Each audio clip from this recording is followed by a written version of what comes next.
আসসালামু আলাইকুম, সকলকে স্বাগত জানাই gsnewsbd.com এর টপ নিউজে। সাথে আছি মিষ্টি মৌ। 4 দিনের সফরে বাংলাদেশে আসছেন জাতিসংঘের মহাসচিব আন্তোনিও গুতেরেস। প্রধান উপদেষ্টা ডক্টর মোহাম্মদ ইউনূসের আমন্ত্রণে বৃহস্পতিবার ঢাকা সফরে আসছেন তিনি।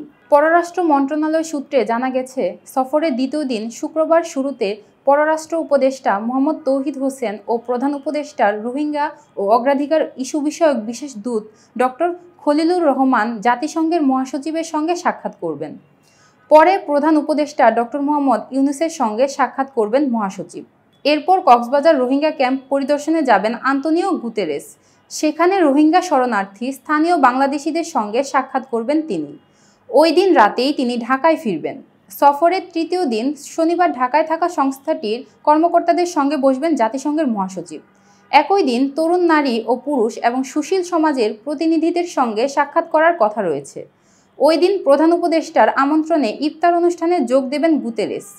জানা গেছে, গত 7 ফেব্রুয়ারি যুক্তরাষ্ট্রের নিউ ইয়র্কে প্রধান উপদেষ্টার রোহিঙ্গা ও অগ্রাধিকার ইস্যু বিষয়ক বিশেষ দূত ডক্টর খলিলুর রহমান জাতিসংঘ মহাসচিবের সঙ্গে সাক্ষাৎ করে ডক্টর ইউনূসের পাঠানো আমন্ত্রণপত্র হস্তান্তর করেন। প্রবাসীদের ভোটদানের জন্য পোস্টাল ব্যালট কার্যকরী নয় বলে জানিয়েছেন নির্বাচন কমিশনার আবুল ফজল মোহাম্মদ সানাউল্লাহ। তাদের জন্য প্রক্সি ভোটিং করেছেন তিনি। মঙ্গলবার সকালে নির্বাচন কমিশন কার্যালয়ে এসব তথ্য জানান ইসি সানাউল্লাহ বলেন, প্রবাসীদের জন্য প্রক্সি ভোটিং পদ্ধতির সুপারিশ করা হয়েছে। এ বিষয়ে রাজনৈতিক দলগুলোর সঙ্গে আলোচনা করা হবে। ইসি সূত্রে জানা গেছে, প্রবাসীদের জন্য পোস্টাল ব্যালট পদ্ধতি নিয়ে আগ্রহ না থাকলেও অনলাইন ভোটিং পদ্ধতি পরীক্ষা নিরীক্ষার কথাও ভাবা হচ্ছিল।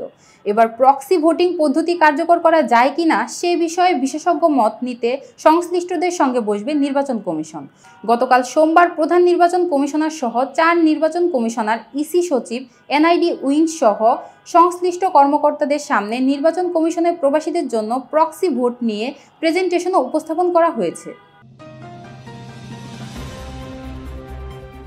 রমজানে এবছর বাংলাদেশে ফিতরার হার জনপ্রতি সর্বনিম্ন 110 টাকা ও সর্বোচ্চ 2805 টাকা নির্ধারণ করা হয়েছে।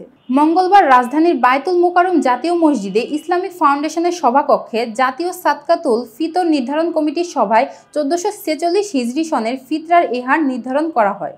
সাদকাতুল ফিতর নির্ধারণ কমিটির সভাপতি ও বায়তুল মোকাররম জাতীয় মসজিদের খতিব মুফতি মাওলানা আব্দুল মালিকের সভাপতিত্বে সভায় ফিতরা নির্ধারণ কমিটির সদস্য ও বিশিষ্ট আলেমরা উপস্থিত ছিলেন। সভা শেষে কমিটির সভাপতি সাংবাদিকদের ফিতরার হার জানান। সভায় সর্বসম্মত সিদ্ধান্ত হয়, ইসলামী শরিয়া মতে মুসলমানরা সামর্থ্য অনুযায়ী গম, আটা, যব, খেজুর, কিশমিশ ও পনির যে কোনো একটি পণ্যের নির্দিষ্ট পরিমাণ বা এর বাজার মূল্য ফিতরা হিসেবে গরিবদের মধ্যে বিতরণ করতে পারবেন। গম ও আটার ক্ষেত্রে এর পরিমাণ 1 কেজি 650 গ্রাম। খেজুর, কিশমিশ, পনির ও জবের ক্ষেত্রে 3 কেজি 300 গ্রামের মাধ্যমে সাদকাতুল ফিতর আদায় করতে হয়। মধ্য আফ্রিকার দেশ ডেমোক্রেটিক রিপাবলিক অব কঙ্গোতে ভয়াবহ নৌকাডুবির ঘটনা ঘটেছে। এতে অন্তত 25 জন নিহত হয়েছেন এবং আরও বেশ কয়েকজন নিখোঁজ রয়েছেন। স্থানীয় গণমাধ্যমের বরাতে বার্তা সংস্থা আনাদোলু জানায়, সোমবার মাইডোনম প্রদেশের কাছে কোয়া নদীতে নৌকাটি ডুবে যায়। প্রাদেশিক সরকারের মুখপাত্র অ্যালেক্সিস এমপুতু জানান, দুর্ঘটনার সময় নৌকাটিতে ফুটবলার সহ প্রায় 55 জন আরোহী ছিলেন। প্রাথমিকভাবে 30 জনকে জীবিত উদ্ধার করা হয়েছে। স্থানীয় সংবাদ ওয়েবসাইট অ্যাকচুয়ালাইট সিডি অনুসারে প্রাদেশিক সরকারের মুখপাত্র অ্যালেক্সিস এমপুতু বলেছেন, প্রাথমিকভাবে নিহতের সংখ্যা 25 জন এবং বেঁচে যাওয়া আরোহীর সংখ্যা 30 জন। রাতের বেলা নৌযান চলাচলকে নৌকাডুবির প্রাথমিক কারণ বলে মনে করা হচ্ছে। দুর্ঘটনা কবলিত নৌকাটি নাগামবমি গ্রামের ফুটবলারদের বহন করছিল, যারা মুশি শহরে ম্যাচ খেলে ফিরছিলেন। স্থানীয় সময় রাত 11টায় মুশি বন্দর ছাড়ার পর 12 কিলোমিটার যেতেই নৌকাটি ডুবে যায়। মুশি পুলিশ স্টেশনও দুর্ঘটনার বিষয়টি নিশ্চিত করেছে, কিন্তু বিস্তারিত কিছু জানায়নি। এই অঞ্চলে নৌকাডুবির ঘটনা প্রায়শই ঘটে।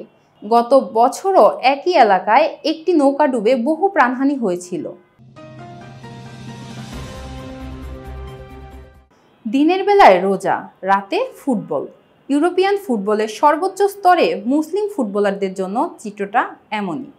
মোহাম্মদ সালাহ, নাসের, মাজরাউই কিংবা ওমর মারমৌশরা খেলতে নেমেছেন রমজানের রোজা পালন শেষ করেই। এই তালিকায় আছে আরও এক নাম। তিনি ফুটবলের উঠতি সেনসেশন লামিনে ইয়ামাল। বাবা মরক্কোর, মা গিনির। লামিনে ইয়ামালের জন্ম স্পেনে। মুসলিম পরিবারের সন্তান লামিনে ইয়ামাল হ্যান্সি ফ্লিকের বার্সেলোনা দলের অন্যতম গুরুত্বপূর্ণ সদস্য। দিন 10 আগে শুরু হওয়া পবিত্র রমজান মাসে বিশ্বের বাকি সব মুসলমানের মতো রোজা পালন করছেন তিনিও। সেই অবস্থাতেই খেলছেন লা লিগা কিংবা চ্যাম্পিয়ন্স লিগের ম্যাচ। এরই মাঝে গুঞ্জন উঠেছে ক্লাবের পক্ষ থেকে বাধা দেওয়া হচ্ছে ইয়ামালের রোজা পালন করার ক্ষেত্রে। বেনফিকার বিপক্ষে চ্যাম্পিয়ন্স লিগের রাউন্ড অফ 16-এর প্রথম লেগে তাকে দ্রুত উঠিয়ে নেওয়ার পেছনেও রমজান মাসের রোজা পালনকেই বড় করে দেখছিলেন অনেকেই। তবে স্প্যানিশ গণমাধ্যম ডিয়ারিও এস জানিয়েছে, টেকনিক্যাল কারণেই সেদিন এই তরুণকে উঠিয়ে নেন কোচ ফ্লিক। গণমাধ্যমের সূত্রে জানা যায়, রমজানের রোজা পালনের ক্ষেত্রে লামিনে ইয়ামালকে কোনো প্রকার বিধিনিষেধের মধ্যে পড়তে হচ্ছে না, বরং ক্লাবের মেডিকেল বিভাগের পক্ষ থেকে লামিনে ইয়ামালের জন্য বিশেষ ব্যবস্থা নেওয়া হয়েছে। ক্লাবের নিজস্ব পুষ্টিবিদের মাধ্যমে লামিনের ইয়ামালের সাহরি এবং ইফতারের মেনু ঠিক করা হচ্ছে বলেও জানানো হয়েছে। দর্শক, এই ছিল আজকের টপ নিউজে। GSNewsBD.com এর সাথে থাকার জন্য ধন্যবাদ। আল্লাহ হাফিজ।